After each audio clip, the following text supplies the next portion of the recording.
अस्सलाम वालेकुम जी। गुस्से की हालत एक ऐसी ख़तरनाक हालत होती है जिसमें आप वो अल्फाज कहते हैं जो आप कर नहीं सकते। आप कहते हैं मैं तुम्हारी टांगें तोड़ दूंगा, लेकिन भैया कभी टांगें तोड़ी? मैं मुंह तोड़ दूंगा तुम्हारा। तुमने आगे इस बात की वो बात करते ही आपको गुस्सा आते ही, लेकिन कभी मुंह तोड़ा? कितनों के दांत निकाले आपने भैया, एक के भी नहीं निकाले। तो कुछ टिप्स आपको देने वाला हूँ जिनकी मदद से आप इस गुस्से पे काबू पा सकेंगे, गुस्से को कंट्रोल कर सकेंगे। आपकी वो सालों की मोहब्बत आज भी कायम रहेगी, कल भी कायम रहेगी। नंबर 1 पे एक बात ज़हन में रखिएगा, जब फील करो कि मुझे गुस्सा आ रहा है तो अपने आप को 10 सेकंड के लिए खामोश रखो। अपनी ज़ुबान को बोलने के लिए लॉक लगा दो कि 10 सेकंड के लिए या 20 सेकंड के लिए ये बोले कोई ना कोई अल्फाज आपने अपनी ज़ुबान से नहीं निकालने। लंबी सांसें लें, अपने आप को रिलैक्स करने की ट्राई करें। नंबर 2 पे आपने अपने आप को रिलैक्स करने के लिए लंबी लंबी सांसें लेनी है और साथ आपने आंखें बंद करके कुछ अल्फाज दोहराने हैं। वो अल्फाज क्या हैं?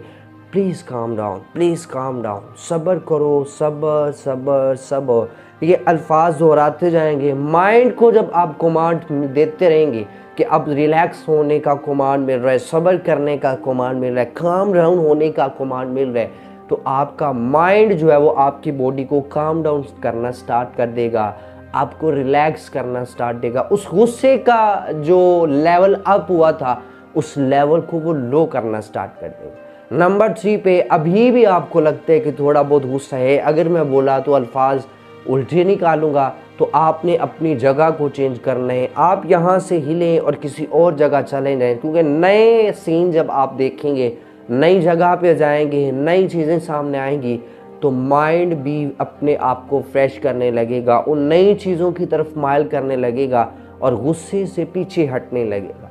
नंबर 4 पे आपको अगर अपने जज्बात का, आपको अपनी उस तकलीफ़ का बताना है सामने वाले को कि तुम्हारे अल्फाजों ने मुझे बड़ी तकलीफ़ दी है, तो उसके पास आके मोहब्बत भरे लहजे में इमोशनली आप उससे कहें कि यार तुमने ये जो बात की है इसने मुझे बड़ी तकलीफ़ दी है। मुझे तकलीफ़ होती है कि जब तुम ये अल्फाज कहते हो, मैं तुमसे मोहब्बत करता हूँ, तुमको भाई बनाया हुआ है, लेकिन तुम जब ऐसी बातें करते हो तो यार तकलीफ़ होती है ना, क्या करो। इस प्यार भरे लहजे से जब आप उससे बात करेंगे तो वक़्त के लिहाज से वो सोचेगा कि यार वो मुझसे इतनी मोहब्बत करते, इतने प्यार भरे लहजे में वो मुझसे मोहब्बत का इजहार कर रहे हैं, तो मैं उसके साथ ऐसी बातें नहीं करूं।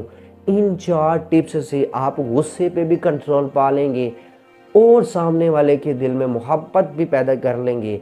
इन टिप्स को फॉलो करें जब भी आपको गुस्सा आए। आप चैनल को सब्सक्राइब अब लाजमी कीजिएगा, कमेंट्स लाइक ज़रूर कीजिएगा। अल्लाह हाफ़िज़।